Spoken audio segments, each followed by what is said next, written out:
Labour கட்சி ஆட்சிக்கு வந்தால் இங்கிலாந்து முழுவதும் இருக்கக்கூடிய அனைத்து பிரைமரி ஸ்கூல் பிள்ளைகளுக்கும் இலவச காலை உணவு வழங்கப்படும் என்று லேபர் கட்சி அறிவித்துள்ளது. அது மட்டுமில்லாமல் இன்னும் பல வாக்குறுதிகளை லேபர் கட்சியும் ஆளும் கன்சர்வேட்டிவ் கட்சியும் வழங்கியுள்ளன.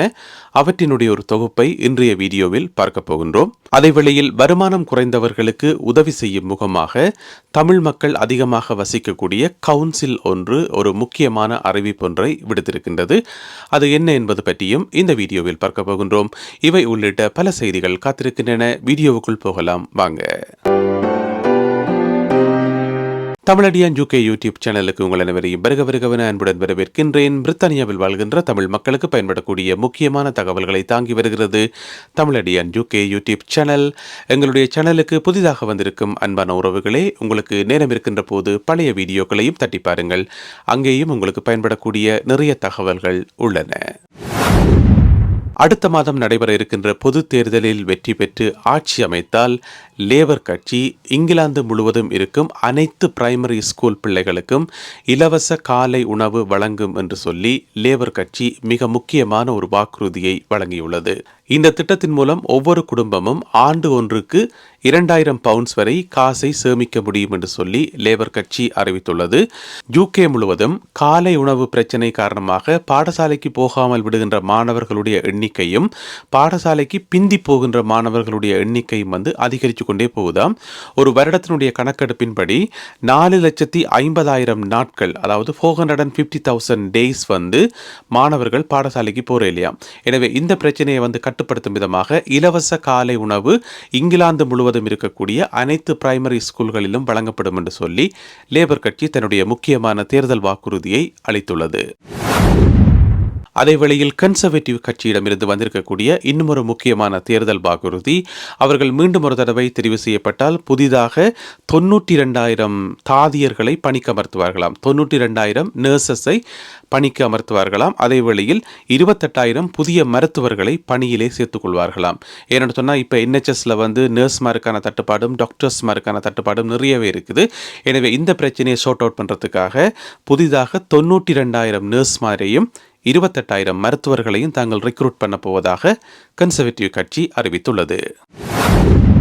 அதேவேளையில் இன்னும் ஒரு முக்கியமான பிரச்சனையை லேபர் கட்சி கையிலே எடுத்திருக்கின்றது. அது என்னென்று சொன்னால், யூகே முழுவதும் ஏராளமான வீதிகள் குன்றும் குழியுமாக உள்ளனவாம்.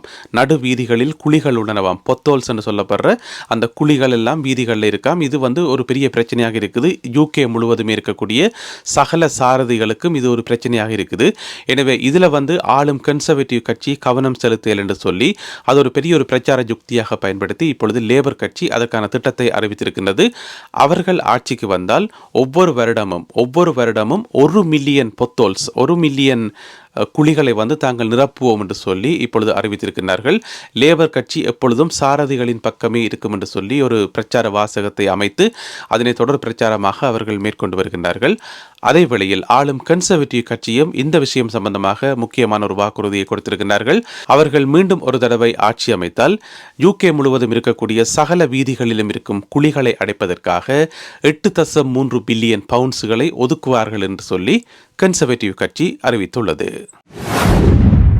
2 பிரதான வேட்பாளர்களாகிய பிரதமர் ரிஷி சுனாக் அவர்களுக்கும் எதிர்க்கட்சி தலைவர் ஹெய் ஸ்டாமர் அவர்களுக்கும் இடையிலான தொலைக்காட்சி விவாதம் கடந்த வாரம் நடைபெற்றது ITVயில்.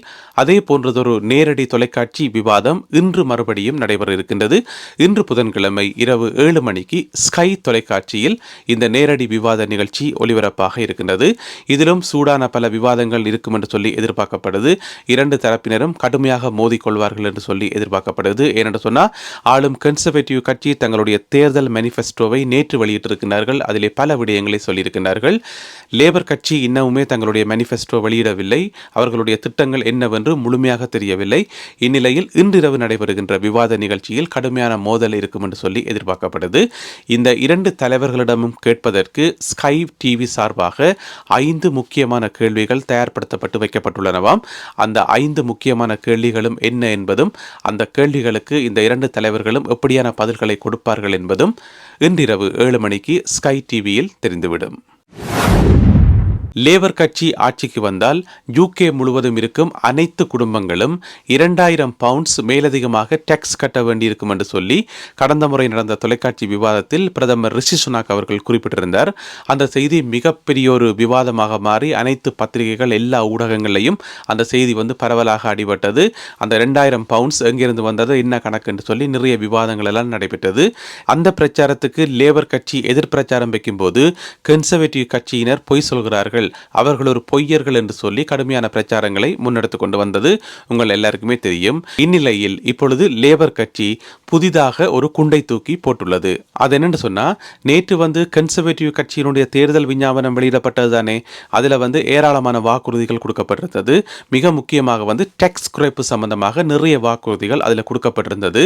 இந்த தேர்தல் விஞ்ஞாபனத்தை விமர்சிச்சிருக்கும் லேபர் கட்சி சொல்லுது என்று சொன்னா, இதெல்லாமே பொய் என்று சொல்லியும் இதெல்லாமே நடைமுறைக்கு சாத்தியமில்லை என்று சொல்லியும் அரசாங்கத்திட்ட காசே இல்லை, அப்படி இருக்கும்போது எப்படி இவர்கள் டேக்ஸை குறைப்பார்கள் என்று சொல்லியும் இதில் பார்த்தீங்கன்னு சொன்னா 71 பில்லியன் பவுண்ட்ஸுக்கு அன்ஃபண்டட் கமிட்மெண்ட் இதில் இருக்குன்னு சொல்லி லேபர் கட்சி இப்போ விமர்சனம் வச்சிருக்குது. அது மட்டும் இல்லாமல் இவர்கள் இப்படியான டேக்ஸ் குறைப்பை கொண்டு வருவதன் மூலம், இப்படியான போலியான வாக்குறுதிகளை கொடுப்பதன் மூலம் யூகே முழுவதும் இருக்கக்கூடிய அனைத்து குடும்பங்களும் 4800 பவுண்ட்ஸ் மேலதிகமாக மோர்கேஜ் கட்ட வேண்டி இருக்கும் என்று சொல்லி, அதாவது மோர்கேஜ் கட்டுற ஃபேமிலி 4800 பவுண்ட்ஸ் மேலதிகமாக கட்ட வேண்டி இருக்கும் என்று சொல்லி இப்ப லேபர் கட்சி அறிவிச்சிருக்குது. அது ஒரு பெரிய பிரச்சாரமாக முன்னெடுக்கிறார்கள். And it will mean £4,800 on your mortgage. ஒரு பக்கம் கன்சர்வேட்டிவ் கட்சி 2000 பவுண்ட்ஸ் என்று சொல்லி பிரச்சாரம் வைக்கும்போது, மறுபக்கம் லேபர் கட்சி 4800 பவுண்ட்ஸ் என்று சொல்லி பிரச்சாரத்தை வைத்துக் கொண்டிருக்கிறார்கள். இங்கிலாந்தில் தமிழ் மக்கள் அதிகம் வசிக்கும் பகுதிகளில் ஒன்றாகிய கென்ட் கவுன்சில் ஒரு முக்கியமான அறிவிப்பை வெளியிட்டுள்ளது. வருமானம் குறைந்த குடும்பங்களுக்கு அவர்கள் 100 பவுண்ட்ஸ் உதவித்தொகை வழங்கப் போவதாக அறிவித்திருக்கிறார்கள். உங்களுக்கு தெரியும், ஹவுஸ் ஹோல்ட் சப்போர்ட்டிங் ஃபண்ட் என்கின்ற அடிப்படையில் இப்பொழுது அனைத்து கவுன்சில்களுமே அந்தந்த பகுதிகளில் வாழ்கின்ற மக்களுக்கு உதவிகளை செய்து கொண்டிருக்கிறார்கள். அந்த வகையில் கென்ட் கவுன்சில் தன்னுடைய ஆளுகையின் கீழ் வரக்கூடிய 12 லோக்கல் அத்தாரிட்டிஸில் வாழ்கின்ற மக்களுக்கு 100 பவுண்ட்ஸ் உதவித்தொகை வழங்க இருக்கின்றார்கள். நீங்கள் எனர்ஜி சர்வீஸுக்காக 100 பவுண்ட்ஸ் பெற்றுக்கொள்ள முடியும். அப்படி இல்லை என்று சொன்னால் ஃபுட் வவுச்சர், உணவுப் பொருட்களை வாங்குவதற்கான அந்த வவுச்சர் 100 பவுண்ட்ஸ் பெற்றுக்கொள்ள முடியும். அப்படி இல்லை என்று சொன்னால் இரண்டையும் கலந்து 60 பவுண்ட்ஸ் ஃபுட் வவுச்சராகவும் 40 பவுண்ட்ஸ் எனர்ஜி பில்லுக்காகவும் நீங்கள் பெற்றுக்கொள்ள முடியும். எனவே இந்த உதவித்தொகையை நீங்கள் பெற்றுக்கொள்ள வேண்டுமாக இருந்தால் கென்ட் கவுன்சிலினுடைய உத்தியோகபூர்வமான இணையதளத்துக்கு சென்று அங்கே நீங்கள் விண்ணப்பிக்க முடியும். அடுத்த மாதம் 4ஆம் தேதி நடக்க இருக்கும் பொது தேர்தலில் வாக்களிப்பதற்கு நீங்கள் தயாராகிவிட்டீர்களா? வாக்காளர் பட்டியலில் உங்கள் பெயர்களை இணைத்துக் கொள்வதற்கான இறுதி தினம் இம்மாதம் 18ஆம் தேதியாகும். எனவே இம்மாதம் 18ஆம் தேதிக்கு முதல் நீங்கள் விண்ணப்பிக்க வேண்டும். நீங்கள் கூகுளிலே சென்று ரெஜிஸ்டர் டு வோட் என்று தேடினீங்கன்னு சொன்னால் இப்படி ஒரு பேஜ் கொண்டு வரும். இந்த பேஜில் போயிட்டு நீங்கள் அப்ளை பண்ண முடியும். எனவே இம்மாதம் 18ஆம் தேதிக்கு முதல் நீங்கள் அப்ளை பண்ண வேண்டும். அதற்கு பின்னர் உங்களுக்கு வாக்காளர் அட்டை அனுப்பி வைக்கப்படும். அதன் பின்னர் நீங்கள் ஜூலை மாதம் 4ஆம் தேதி நடக்க இருக்கின்ற பொது தேர்தலில் வாக்களிக்க முடியும். நல்லது அன்பான உறவுகளே, இன்றைக்கு அவ்வளவுதான் தகவல்கள். இந்த தகவல்கள் உங்களுக்கு பிரயோசனமாக இருந்திருக்கும் என நம்புகின்றேன். அப்படி பிரயோசனமாக இருந்தால் இந்த வீடியோக்கு ஒரு லைக் போடுங்க. இந்த வீடியோவை உங்களுடைய உறவினர் நண்பர்களுடன் ஷேர் பண்ணுங்க. மீண்டும் மற்றும் ஒரு வீடியோவில் உங்களை சந்திக்கின்றேன். அதுவரை நன்றி, வணக்கம்.